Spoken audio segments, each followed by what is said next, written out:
Carl Jackson has to say, because he is on the line with us. Carl Jackson, how you be tonight? Hey, doing good, guys. Good to hear from you, Chris. Always good to hear from you too, Carl.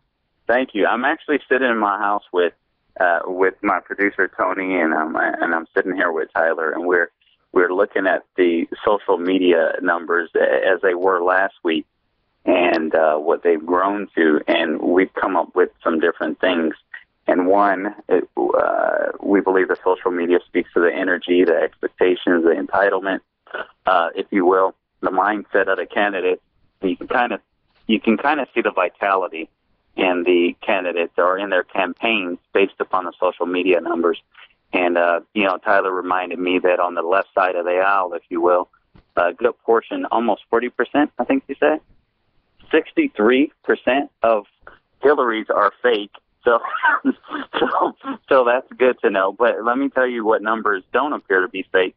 And Ben Carson is actually just handily passing everyone, including Trump. And this is astonishing. Even within the last time I spoke to you about this, Chris, Ben Carson was at 3,821,488 followers. He's now tell us. You have to be more explicit than that. Who are you talking about?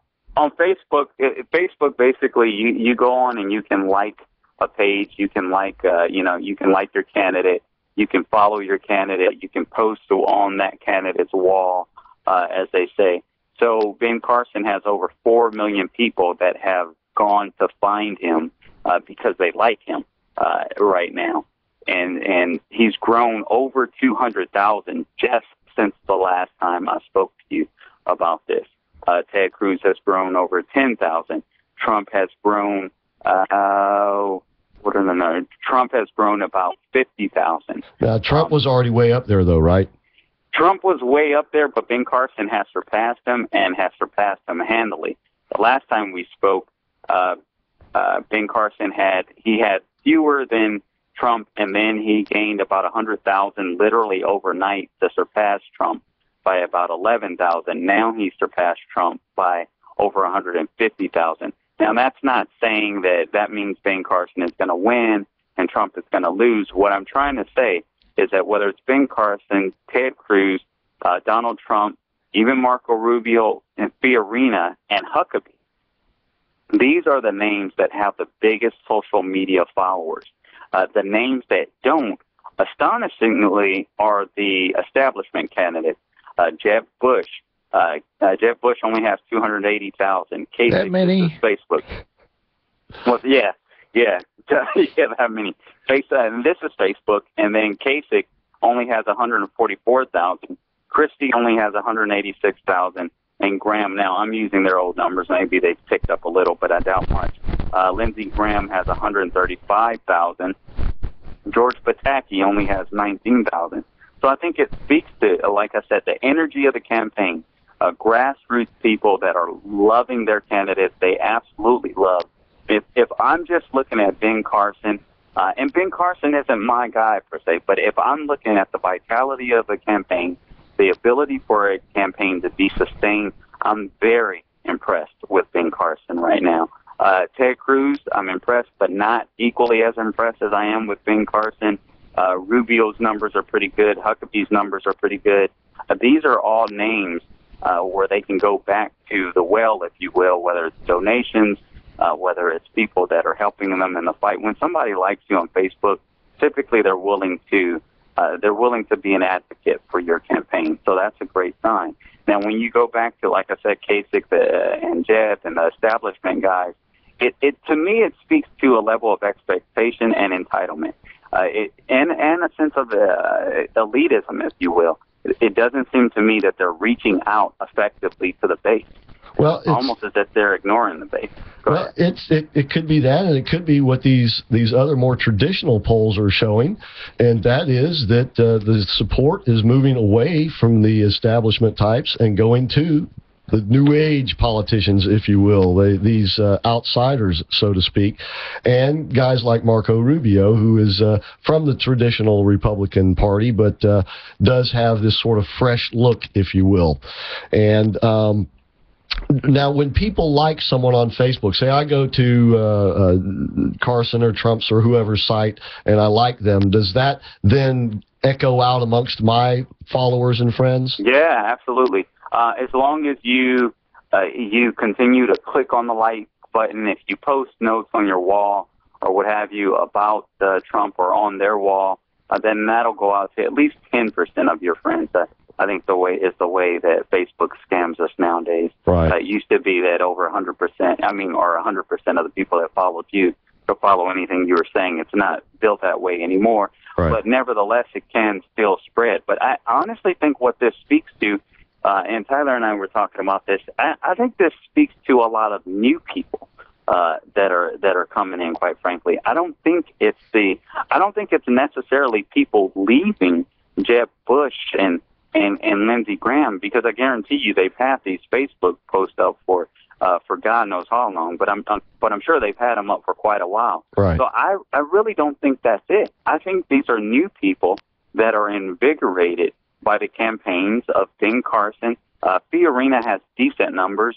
It's the fact that she was practically invisible. She has almost 500,000 followers, right. But she was virtually invisible a month ago. Yeah. So 500,000 may sound low, but when you consider Jeb Bush has 280,000, it really speaks volumes. And to me, it shows that these candidates, they're new, they're fresh, they understand social media, they understand the importance of reaching out to people and being relatable to people, where I don't feel like the establishment candidates get that. I feel as though the establishment candidates are, they just kind of feel entitled. They feel like, hey, we don't necessarily need to include the base.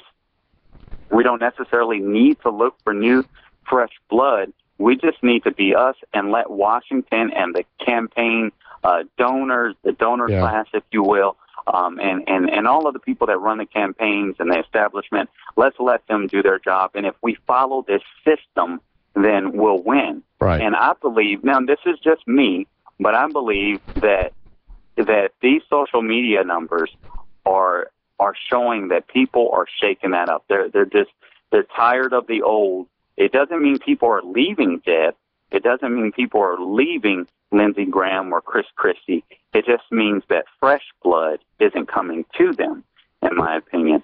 And that's what you're seeing. And honestly, when you see people that are willing, listen, I tried desperately to get new Facebook followers, new Twitter followers, because in the long run, I know that it will help me expand my brand. It's a little easier for me to get Twitter followers. It's extremely difficult for me to get Facebook followers because people know then they're typically expected to comment on your wall or what have you. Usually Facebook followers, would you agree with this, Tyler, probably are a little more committed than, so, and Tyler would agree that Facebook followers are a little more committed. So the fact that Ben Carson is growing at such a rate on Facebook, I got to tell you, I'm impressed. It shows that he's in this race to stay. Well, I think, too, that not just are these candidates fresh blood, if you will, but I believe that they're also bringing in fresh blood in the way of advisors. You mentioned the establishment not taking advantage of this. You know, many of these establishment candidates are being advised by the same advisors that advised George H.W. Bush, right? That advised Bob Dole, that advised John McCain, that advised Mitt Romney. And by the way, Carly Fiorina fits in that category there too, by the way. She was one of their advisors. So they're, it's the old way of thinking, and the old way of thinking is they resent us. For instance, when John Boehner accuses his Tea Party, if you will, colleagues, or more conservative colleagues in the House of Representatives of going on fool's errands, well, who else is he considering going on fool's errands but those of us who support those candidates, right? Sure. It's this disdain, it's this arrogance, and if we don't like it from Barack Obama, we're going to like it even less from these guys.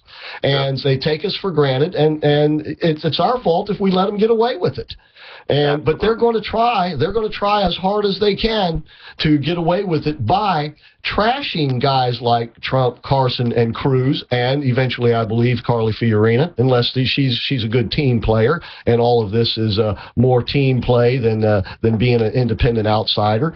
But they're desperate to crush these guys, and they'll go do it. They're going to do it in the good old-fashioned way with some hit pieces that they'll run heavy on television the closer we get to the primaries. So yeah, but see, the cool thing about these numbers is what people have to understand about social media is social media almost, I don't want to say that it negates all of that, because it doesn't, right? It does neutralize it, though, to a great degree. It does to a certain extent, because when you go to social media, you bypass the mainstream media, right? Right. So when these numbers start growing, honestly, you can bash a person all you want, and the Trump effect happens. He's got his followers. He's got his loyalty. Right. And Fiorina, yes, she is more established, but one thing you have to keep in mind about Fiorina, I would venture to guess she's probably the most tech-savvy person there. And she's displayed that, so she's been able to get new blood. I mean, she was the one with no name recognition, negative 6%. Okay. All right, Carl, we got to go to the break. It's a hard break. But great research. We appreciate it. And, I think this is why the outsiders are in this for real. And establishment, you better watch out. All right, folks, but don't tune us out. Thank you, Carl Jackson. And don't forget to visit Carl on his Facebook page, Carl Jackson. We'll be right back. Conservative.